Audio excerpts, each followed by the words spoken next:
Hello दोस्तों, आप सभी का स्वागत है हमारे यूट्यूब चैनल एसएससी कोचिंग पे। दोस्तों, आज है 22 सितंबर और 22 सितंबर के जितने भी मोस्ट इंपॉर्टेंट करंट अफेयर के क्वेश्चन बन सकते हैं सभी हम लोग इसमें करेंगे। तो चलिए स्टार्ट करते हैं और आप लोग वीडियो को एक बार लाइक शेयर जरूर कर दीजिएगा, ठीक ना। चलिए आज का पहला प्रश्न हम लोग करते हैं। देखिए, हाल ही में 22 सितंबर को कौन सा दिवस मनाया जाता है। तो देखिए, हाल ही में 22 सितंबर को कौन सा दिवस मनाया जाता है। तो आज है 22 सितंबर और आज के दिन कौन सा दिवस मनाया जाएगा। तो आप याद रखिएगा उपरोक्त में से सभी राष्ट्रीय बेटी दिवस, गुलाब दिवस और विश्व गैंडा दिवस, यह सभी मनाए जाते हैं 22 सितंबर को। ये आपको याद रखना है। यहाँ से कुछ पॉइंट है। देखिए देखिए राष्ट्रीय बेटी दिवस, यह दिन बेटियों के योगदान को सम्मानित करने के लिए मनाया जाता है। यह दिन सितंबर के चौथे रविवार को मनाया जाता है, ये भी आपको याद रखना है। विश्व गुलाब दिवसीय जो दिवस है दिन, यह दिन जो है कैंसर रोगियों के कल्याण के लिए मनाया जाता है। यह दिन 12 साल की मेलिंडा रोज की याद में मनाया जाता है, जिसे सबसे दुर्लभ तरह का कैंसर था। इस दिन का मकसद कैंसर से पीड़ित लोगों को प्रोत्साहित करना है, ये आपको याद रखना है। विश्व गैंडा दिवस या वर्ल्ड राइनो डे एक महत्वपूर्ण अंतर्राष्ट्रीय अवसर है जो हर साल दुनिया भर में 22 सितंबर को मनाया जाता है। तो आप इसको भी याद रखिएगा, राइनो डे दिवस या गैंडा दिवस, यह आपको याद रखना है। चलिए नेक्स्ट आगे चलते हैं। हाल ही में भारत के नए वायु सेना प्रमुख कौन बने हैं। तो आपको बताना है वायु सेना प्रमुख, आपको बताना है यह कौन बने हैं। तो याद रखिएगा वह अमरप्रीत सिंह जो कि यह 30 सितंबर से 30 सितंबर से यह कार्यभार संभालेंगे। इनके बारे में थोड़ा सा जान लेते हैं। देखिए, भारतीय वायुसेना के नए प्रमुख अमरप्रीत सिंह को बनाया गया है। यह 30 सितंबर से कार्यभार संभालेंगे, ये भी आपको याद रखना है। वर्तमान में वायुसेना से जो यहाँ पे वायुसेना प्रमुख जो है विवेक राम चौधरी हैं। अब वर्तमान में नेवी प्रमुख कौन है, तो दिनेश त्रिपाठी हैं। और अगर बात की जाए वायुसेना का गठन की, तो 8 अक्टूबर 1932 को आधिकारिक तौर पर इसे गठन किया गया था, ये भी आपको याद रखना है। चलिए नेक्स्ट आगे चलते हैं। हाल ही में अंतर्राष्ट्रीय शांति दिवस कब मनाया गया। तो हाल ही में अंतर्राष्ट्रीय शांति दिवस आपको बताना है यह कब मनाया गया है। तो याद रखिएगा यह मनाया गया 21 सितंबर को। 21 सितंबर को अंतर्राष्ट्रीय शांति दिवस मनाया जाता है। अगर बात की जाए 20 सितंबर को, तो यह मनाया जाता है राष्ट्रीय पंच दिवस। राष्ट्रीय राष्ट्रीय पंच दिवस मनाया जाता है, ये भी आपको याद रखना है। पंच दिवस मनाया जाता है इस दिन, राष्ट्रीय पंच दिवस मनाया जाता है। अगर बात की जाए इसमें 18 सितंबर को, तो 18 सितंबर को विश्व बांस दिवस मनाया जाता है, ठीक ना। विश्व बांस दिवस मनाया जाता है, ये भी आपको याद रखना है, ठीक। विश्व बांस दिवस मनाया जाता है। अगर 17 सितंबर की बात की जाए, तो यह विश्व रोगी सुरक्षा दिवस मनाया जाता है। विश्व विश्व रोगी सुरक्षा दिवस मनाया जाता है, आप इसको भी याद रखिएगा, ठीक ना। विश्व रोगी सुरक्षा दिवस मनाया जाता है। तो इसमें हमारा ऑप्शन जो सही होगा, बी ऑप्शन सही होगा। चलिए आगे चलते हैं। हाल ही में भारत के धनुष लोकनाथन ने IWF जूनियर चैंपियनशिप 2024 में पुरुषों के किस वर्ग में कांस्य पदक जीता है। तो आपको बताना है यह किस वर्ग में कांस्य पदक जीता है, इसको आपको बताना है। तो याद रखिएगा यह 55 किलो वर्ग में कांस्य पदक जीता है। थोड़ा सा जानकारी इसमें हम लोग लेते हैं जूनियर विश्व चैंपियन के बारे में।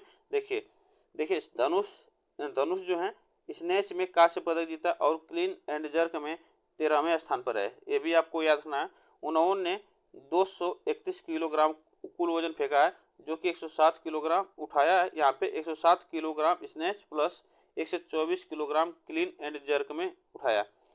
वियतनाम के डू योंग ने स्वर्ण पदक जीता है और जापान के कोटारो तोमारी ने रजत पदक जीता है, ये भी आपको याद रखना है। चलिए आगे चलते हैं। नेक्स्ट क्वेश्चन है, हाल ही में भारत की नदियों के महत्व का जश्न मनाते हुए इंदिरा गांधी राष्ट्रीय कला केंद्र IGNCA में नदी उत्सव 2024 का उद्घाटन कहाँ किया गया। तो आपको बताना है यह इसका उद्घाटन कहाँ किया गया। तो नई दिल्ली में किया गया है, नई दिल्ली में इसका उद्घाटन किया गया है, ठीक। ये भी आपको याद रखना है। चलिए इसमें हम लोग आगे चलते हैं। देखिए, यह उत्सव का 5वां संस्करण है, ये भी आपको याद रखना है। Reverse in reverse making of A life line विषय यह इसका है। इसका विषय जो है reverse in reverse making of A life line, विषय वस्तु इसकी थीम है के तहत मनाया जाता है।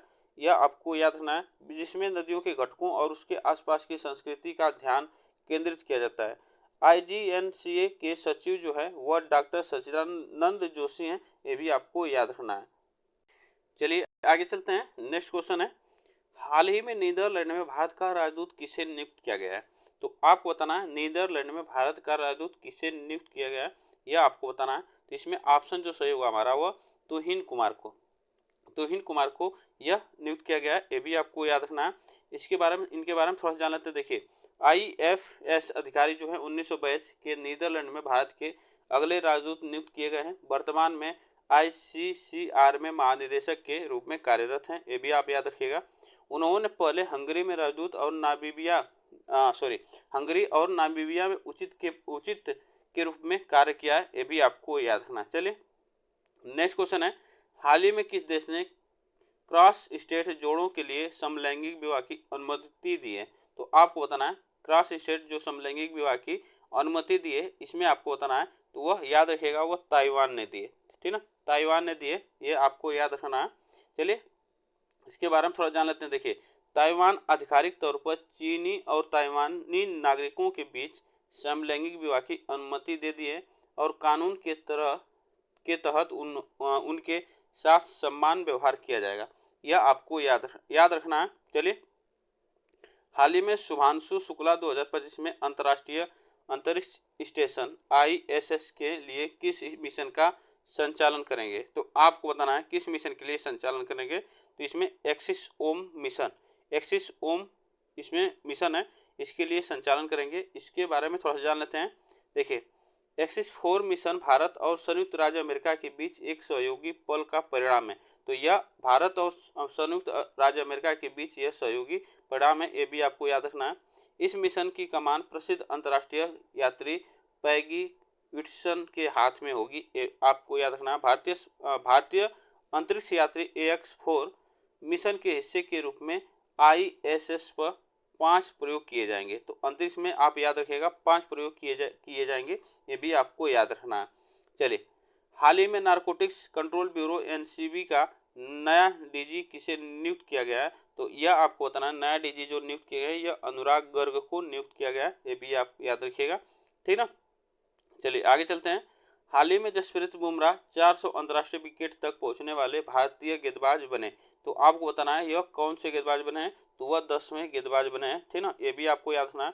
196 मैच में इन्होंने 400 विकेट हासिल किया है, ये भी आपको याद रखना है। चलिए नेक्स्ट क्वेश्चन है, हाल ही में कौन सा भारतीय राज्य खाद्य सूचकांक में शीर्ष स्थान पर बरकरार रहा है? तो आपको बताना है तो कौन सा राज्य जो खाद्य सूचकांक में शीर्ष पर है? तो वह केरल राज्य रहा है। केरल राज्य रहा है। दूसरे पर तमिलनाडु, तीसरे पर जम्मू कश्मीर, चौथे पर यह गुजरात रहा है, ये भी आपको याद रखना है। चलिए आगे चलते हैं। देखिए यह लगातार दूसरा वर्ष है जब दक्षिणी राज्य ने यह स्थान प्राप्त किया है। तो यह केरल दूसरी बार लगातार यह फर्स्ट स्थान हासिल किया है।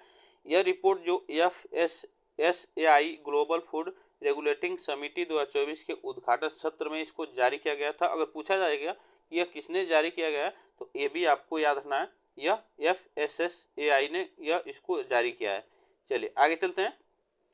किस ग्लोबल संस्था ने भारत को अल-कायदा और IS से आतंकी खतरा बताया है? तो आपको बताना है किस ग्लोबल संस्था ने, तो यह आपको याद रखना है बी ऑप्शन यहाँ पे से होगा, FATF ने यह आतंकवादियों से यह खतरा बताया, ये भी आपको याद रखना है। इसमें चलिए इसके बारे में थोड़ा जान लेते हैं। देखिए इसका फुल फॉर्म है फाइनेंशियल एक्शन टास्क फोर्स, इसका फुल फॉर्म है। यह दोनों international terror organisation Jammu Kashmir के आसपास एक्टिव हैं। यह बात टेरर फंडिंग और मनी लॉन्ड्रिंग पर पहली नज़र रखने वाली अंतर्राष्ट्रीय संस्था फाइनेंशियल एक्शन टास्क फोर्स ने अपनी ताज़ा रिपोर्ट में कही है, यह आपको याद रखना है। चलिए अमेरिका में बॉब्स श्री स्वामीनारायण मंदिर के साइन बोर्ड पर स्प्रे पेंट करने और आपत्तिजनक शब्द लिखे जाने की घटना हुई है। यह मंदिर किस शहर में है? तो आपको याद रखना यह मंदिर न्यूयॉर्क में है। कहाँ पे? न्यूयॉर्क में, जो कि श्री स्वामीनारायण मंदिर के में यह तोड़फोड़ और उस पर आपत्तिजनक शब्द लिखे जाने के कारण यह घटना हुई है, ये भी आपको याद रखना। तो न्यूयॉर्क में यह मंदिर है। इलोन मस्क की किस कंपनी को अमेरिका ने ब्लाइंड साइड डिवाइस बनाने की मंजूरी दी है?